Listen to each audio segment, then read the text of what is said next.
Alô, amigos que acompanham semanalmente o programa Sustentabilidade há mais de uma década no ar, trazendo informação de primeiríssima qualidade de sustentabilidade e de responsabilidade social. E hoje vamos falar sobre cultura, uma área do Brasil que precisa ser expandida e, para isso, exemplos que vêm inclusive do exterior, com brasileiros que brilharam e continuam brilhando o mundo afora.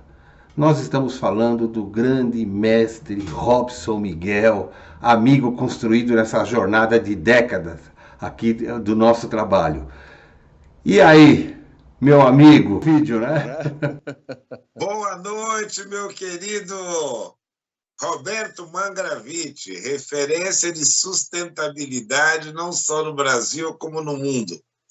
Eu estou muito feliz de mais uma vez estar aqui sendo entrevistado com você, que o perigo de você me conhecer também é que você vai entrar por caminhos mais espinhosos e outros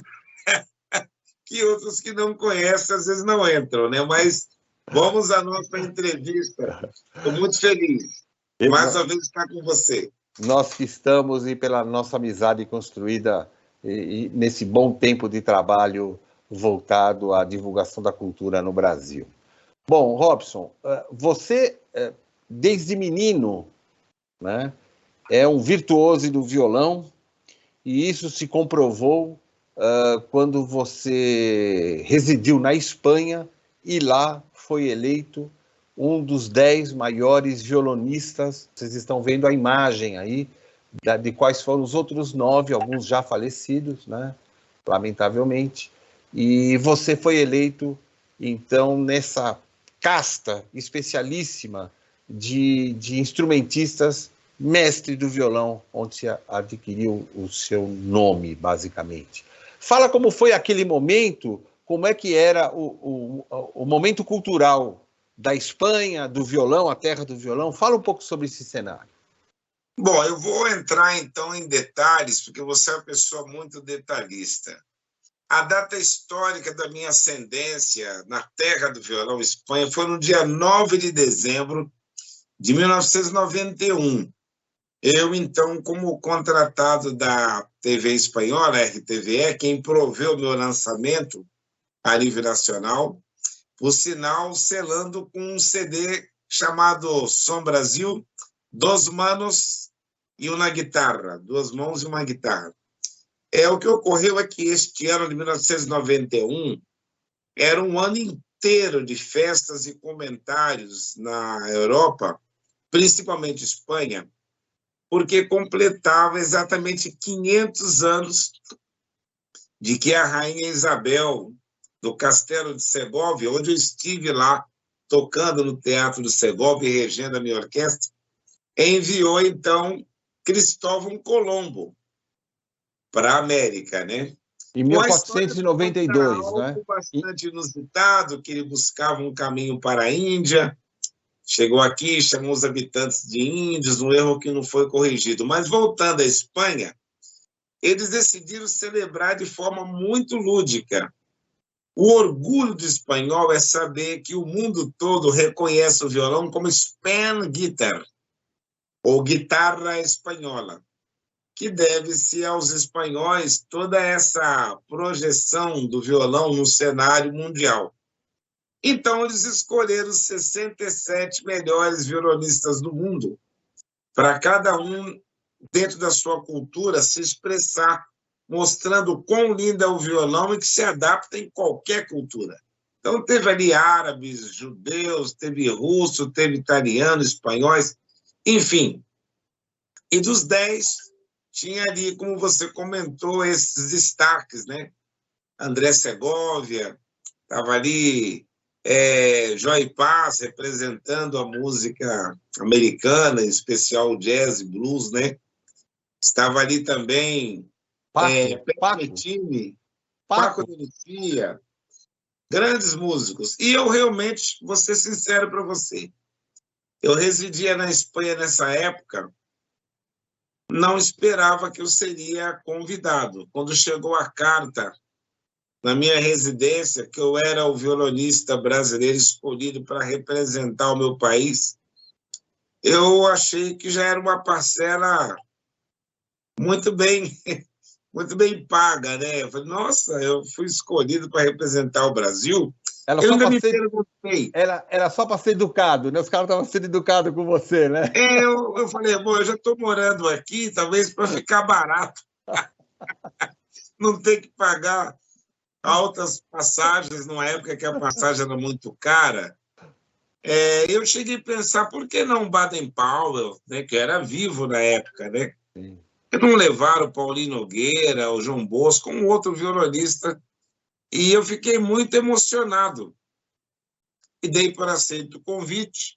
E aí eles fizeram um grande evento lindo, à la luz da guitarra, dentro do Castelo de Córdoba.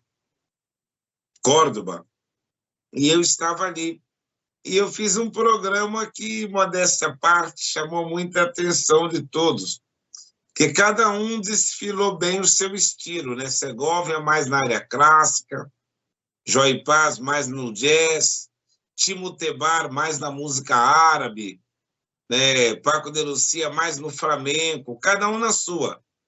Mas o Brasil me encanta, porque o Brasil ele é tudo isso, misturado no DNA. Ele é mistura de jazz, blues, clássico, flamenco, italiano, índio, negro, enfim. É um país que eu nem considero o Brasil uma nação, já considero uma nova civilização, resumo de povos e raças. E aí eu fiz um programa diversificado. Eu abri com a Aquarela do Brasil, brincando, contando a história do meu país, imitando o berimbau dos índios, imitando o bumbo dos negros, o cavaco dos europeus, né? E naquela salada imitei uma escola de samba e depois eu desfilei um pouco do clássico, toquei uma das obras mais difíceis de tocar no violão, que era La Catedral, ao mesmo tempo contando a história do autor, que impactou eles, falar e tocar ao mesmo tempo. E toquei flamenco também. Então, das 10 placas honradas, né, a esses 10 violonistas, eu honrosamente consegui trazer essa para o meu país, para o Brasil. Para a audiência, vale destacar o seguinte, né? O Robson Miguel parece que tem dois cérebros, né? Porque ele toca o violão com um e conversa com você com o outro. Se você tiver dúvida, entre no YouTube e procura Robson Miguel Jô Soares e você verá lá, numa das 5 ou 6 entrevistas que ele deu para o Jô, para o grande Jô Soares, recentemente falecido, você verá o Robson mostrando a habilidade dele no violão e, ao mesmo tempo, conversando, né, com o entrevistador. E você atribui esse teu jeito de ter essa visão 360 graus do instrumento, vamos dizer assim, porque você, desde menino, era um professor que tinha vários alunos dentro da sua sala, é isso, Robson? Exatamente. Você uma vez fez uma abordagem que levou a essa resposta. Eu acredito que essa habilidade de o cérebro administrar várias coisas ao mesmo tempo, ela vem fruto de uma dificuldade, onde os erros também se tornem acertos, quando com eles você aprende alguma coisa. Por exemplo, né, eu tinha tudo para dar errado, porque meu pai saiu de casa quando eu tinha 11 anos. E eu tinha que me virar, como filho mais velho, a buscar o sustento. Então, comecei com 11 anos, dar aula para os coleguinhas. E os pais vinham trazer eles na aula e dizendo que esse neguinho está ensinando direitinho, e eu cobrava até de pena de mim mesmo. Eu vou estudar também para ajudar. Eu cobrava baratinho. Mas aí eu comecei naquela ambição de conseguir livrar o aluguel, o arroz e feijão da casa. Comecei dando aula para um aluno por vez, logo 2, logo 3, logo 6. Mas eu queria uma metodologia diferente, eu não colocava os alunos que estavam todos na mesma lição. Se o aluno começasse agora, em qualquer horário que ele tivesse, eu colocava ele. Aí misturava o aluno que estava na terceira parte do Bona, com um aluno que estava começando agora, com outros que já estavam solando o Abismo de Rosas, virava uma salada. mas não na minha cabeça. E aí eu dizia, marca aí a lição número 85 do Bona. Aí ele ia marcando do, si, do, ré, 2, 3, 4, mi, ré, do, si, lá, sol. Eu estou falando Bona de cor mesmo, que eu já decorei, de tanto dividir o Bona. Enquanto ia batendo o Bona, eu dizia, vai tocando baixinho a música que eu disse na aula passada. O outro ia tocando lá uma obra de Tom Jobim, vou te contar, meus olhos já não podem ver. Enquanto isso, eu dizia ali, vou cifrando a tua música.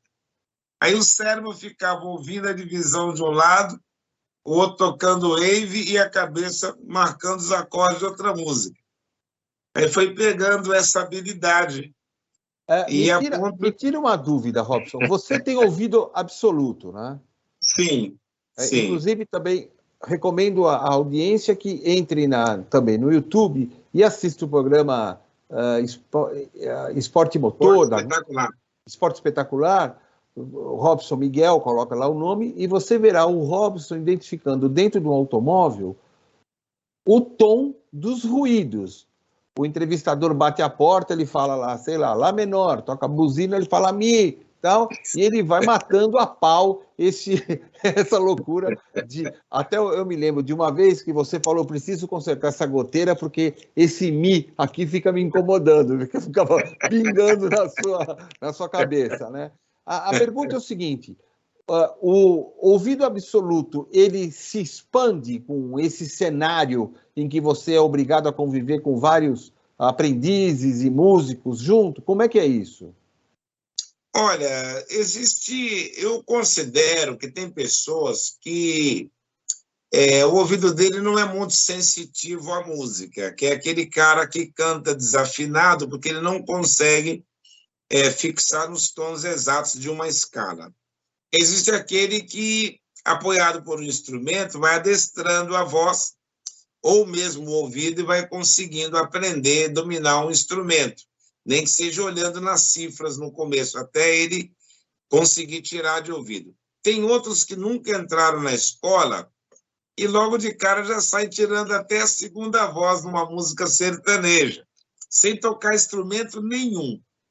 E tem um quarto caso, que é um caso que eu considero excepcional, uma pessoa que já nasce com um bom ouvido musical, com um dom, e depois, se ela tiver a sorte de uma boa disciplina, se agarrar a um instrumento, o instrumento ajuda ela também a identificar a memória dos sons. E aí, daí para frente, conforme o estilo que ela for estudar também, se ela ficar muito limitada só à música clássica, além da partitura, desculpa, ela não vai adquirir um ouvido tão absoluto, porque a música clássica dá a ela a receita pronta, a nota tá ali, ela só reproduz. E já o jazz, o blues, a MPB, a bossa nova, sem a partitura, obriga o ouvido a descobrir a nota. E foi aí que eu fui. Eu peguei uma época muito boa, Roberto Mangraviti, que se ligava o rádio, ouvia bossa nova, Tom Jobim, João Gilberto, Beatles. Então, e mesmo o rock que vinha para cá era o rock de Led Zeppelin, de Terço, de Eric Clapton, era o rock mais classicoso, que isso também ajudou muito na minha formação de evolução da música, porque eu pegava aluno de tudo quanto é tipo, tinha aluno clássico, sertanejo, bossa nova, jazz, blues, e aí o ouvido ficou sem limite. Sim. Ele ficou adestrado a ouvir a música boa, independente do estilo.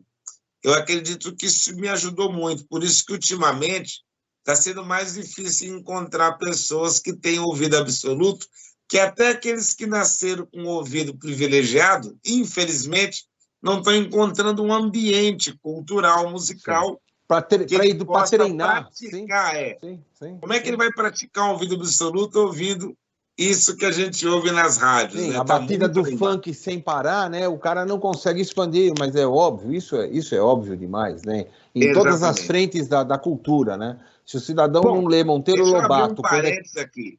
Nós não estamos falando mal do funk, estamos falando uma verdade negativa. Sim, sim. Não, se o cara É não uma começa. verdade. Se a criança não lê Monteiro Lobato quando é na tenra idade, para ir evoluindo no conhecimento e na cultura, ele, quando tiver que ler um livro na universidade, ele vai ter problema para entender. Seja um Com livro de certeza. música, um livro de medicina, seja o que for, né? Por Qualquer sinal, área. eu não posso citar o nome da faculdade, tá? Mas outro dia, para fazer uma apresentação numa dessas universidades pagas aqui de São Paulo, o diretor me disse que naquela unidade tinha 12% de analfabetos funcionais. Eu acredito. 12% de analfabetos funcionais dentro De uma de faculdade. uma faculdade. Ou seja, ele disfarçava 6 meses de aula tentando melhorar o entendimento da leitura dessas pessoas com uma conversinha que isso era para esquentar o ambiente e tal, mas era mentira, porque segue sendo mentira e todo ano ele tem que fazer isso. Mas isso é uma conversa para outro dia. Você estava falando, então, dessa versatilidade sua e que na orquestra, se ouvir muita música clássica, a pessoa também ela pode perder essa percepção do desenvolvimento do ouvido absoluto. Contudo, você adquiriu na Espanha o nome de mestre, que é maestro, né? Sim. E você Muitas fundou... pessoas questionaram esse caso do minha titulação de mestre no Brasil. Por que mestre? Ele tem curso de mestrado em violão? Por que chamam ele de mestre? Qual faculdade que ele fez para poder ter esse respeito como mestre? Então, agora eu quero revelar aqui, sem nenhum constrangimento, que eu nunca frequentei uma universidade de música. Eu sou um autodidata na área da harmonia. Minha escola é a mesma de Beethoven, Bach, Chopin, que nunca eles bem aprenderam lembrado. com o próprio instrumento, com o próprio ambiente, fazendo uma pesquisa, né, de o próprio instrumento, ele descobrindo as harmonias, né?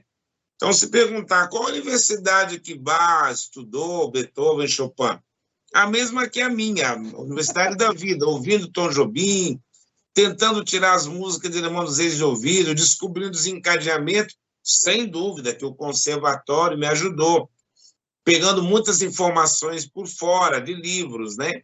Então, na área da harmonia, da composição, da regência, para coro, orquestra, e até escrever os arranjos, eu me vali muito do meu ouvido musical, que eu consegui muitos arranjos que eu escrevi no começo, eu parava para ficar perseguindo o som do primeiro violino. Aí escrevia na partitura. Você fica Depois ouvindo isso, parava para Robson? perseguir o som do segundo violino, do terceiro, da trompa, do trompete, meu ouvido ia filtrando.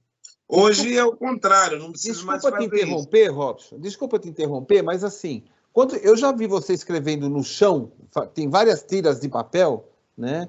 E você está na primeira tira, aí você vem para a quarta, depois você volta para a terceira, você fica andando assim. São instrumentos que você está ouvindo numa música imaginária Exatamente. na tua cabeça e você, pô, aqui encaixa uma flauta, peraí. É isso que você está fazendo? É isso? Você é muito sábio e tem uma percepção incrível. É exatamente isso. Eu componho uma música, por exemplo, uma das obras que eu compus recente, que foi inclusive estreada domingo 28, como presente de aniversário, pela Orquestra Sinfônica de São Carlos. A obra chama-se Sazão. Então, na minha mente, veio o primeiro violino.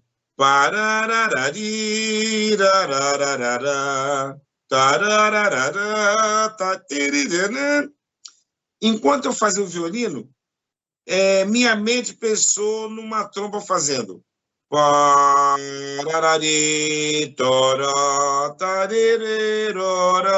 Combinando com isso. Antes que eu esquecesse, eu corri lá, e embaixo do primeiro violino já escrevi a trompa. E eu não tenho trompa, Sim. mas conheço a extensão das notas da trompa e sei o quão complexo é fazer o transporte, porque a trompa é em Fá, o trombone é em Dó, o violino é em Dó, o trompete é em Si bemol, um sax tenor é Mi bemol. Então, os transportes eu faço também de cabeça, né? Por exemplo, enquanto os violinos estão dando a nota dó, né, o trompete tem que estar dando a nota ré para soar dó. E o instrumento em mi bemol, uma tuba em mi bemol, ou mesmo um, um, um sax alto, teria que estar dando a nota lá. O lá do sax alto soa como dó, assim como o ré em si bemol soa como dó. Então tem que fazer 2, 3 transportes ao mesmo tempo. E graças a Deus meu ouvido consegue transportar. Um parêntese, sem nenhum demérito. Os compositores daquela época, Bach, Beethoven, não tinham esse trabalho de hoje. Eles escreviam tudo em dó maior ou em lá menor, mas eles colocavam no título Concerto em Sol Maior. Por que eles chamavam no título em Sol Maior? Para mandar o músico se virar. O músico está lendo tudo na nota dó, ou ele transporta em casa escrevendo, ou ele tem que fazer o transporte na hora, né? Fazer o concerto em sol maior, sabendo que está tudo escrito em dó maior, para ele não ter o trabalho de escrever. Se você pegar qualquer partitura de Bach, Beethoven, daquela época, você vai ver que eles escreviam tudo sem armadura de clave, tudo em dó maior ou lá menor, e o cara que vai tocar se vira em transportar. Como hoje em dia os músicos são mais meia boca, nem todos eles têm a habilidade de fazer um transporte rápido assim, então a gente é obrigado a acompanhar a escola, dar a comida pronta. Tem que dar para o músico já transportado, senão ele se espinha na execução, reclama, porque muitos não têm habilidade em saber escrever as notas no pentagrama, não sabe escrever, só ler. Então, meu trabalho como maestro, nessas 136 obras escritas para a orquestra sinfônica, sketch jazz, foi o carinho de não ter pressa em escrever já tudo transportado para cada um dos seus instrumentos ficarem confortáveis, né? A perfeição da execução mesmo, né, Robson? A perfeição do resultado da música, né? Robson, sim. você... tô com o braço assim, porque eu estou fazendo o carinho aqui na Mel, aqui que está no meu pé aqui, né? Opa! Né, Mel? Então, assim... Uma pergunta pessoal, você não trocou a letra, não? É Mel ou é Bel? A Bel aqui, a minha esposa está na gravação aqui, dando um suporte, dado o horário aqui. Eu sei. Deixa eu te perguntar uma coisa. Você, quando estava na Espanha, você fundou uma orquestra lá, né? Sim, Fala eu um sou pouco disso. fundador da orquestra Caleim. A palavra Caleim, você sabe que a Espanha ela tem um viés árabe muito forte, por isso que o flamenco é meio árabe, né, dos mouros. E nessa língua dos árabes, mozárabes, e até mesmo do viés um pouco... Existe a palavra Caleim, que ela vem também de um viés repetido hebraico e aramaico, que quer dizer escolhidos. Aí eu quis remeter a história. Os músicos meus tinham que ser escolhidos, né? A minha orquestra tinha argentino, ingleses, holandeses, espanhóis, tinha brasileiros também, né?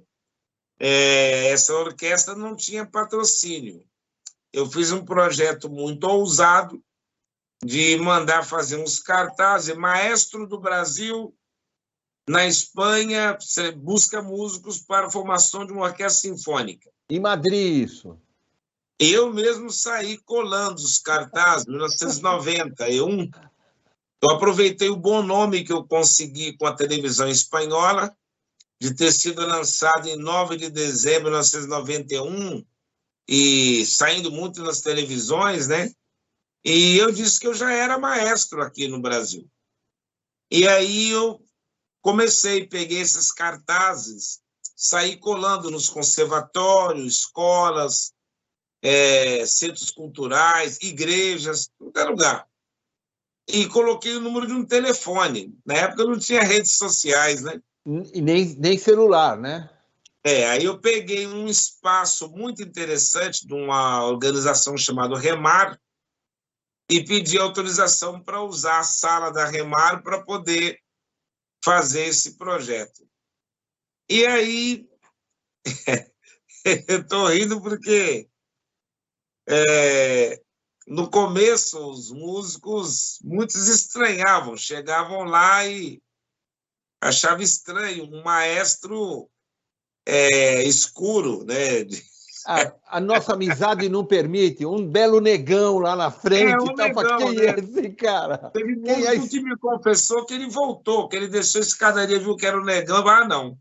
Não dá não. Ainda mais no Brasil, país do terceiro mundo. Agora, eu não tiro muito da razão desse preconceito, que a palavra pré quer dizer antes. Conceito você tem do que você conhece. Ninguém respeita quem não conhece. Então, já fazia um julgamento prévio. Esse negão não pode tocar clássico. Ele tem que tocar samba. Tem que tocar choro. Porque música clássica não é para negro. Era o que eles pensavam na época. A música clássica é para arianos, brancos, Beethoven, Bach, Chopin. Agora vem um negão querer montar uma orquestra sinfônica. Não. Mas outros, vencidos pela curiosidade, achavam muito forte eu mostrar para eles os arranjos escritos por mim mesmo. E eles iam fazer a prova, dizendo, deixa eu ver o que ele escreveu aí. Se tem você mesmo que fez o arranjo? Aí eu mostrava aquelas partituras gigantescas que eu deixava exposta com as partituras individuais. Dizia, você pode escolher qualquer uma dessas peças como teste, né? Tá aí, você tira a fotocópia, estuda aqui mesmo ou em casa e me apresenta.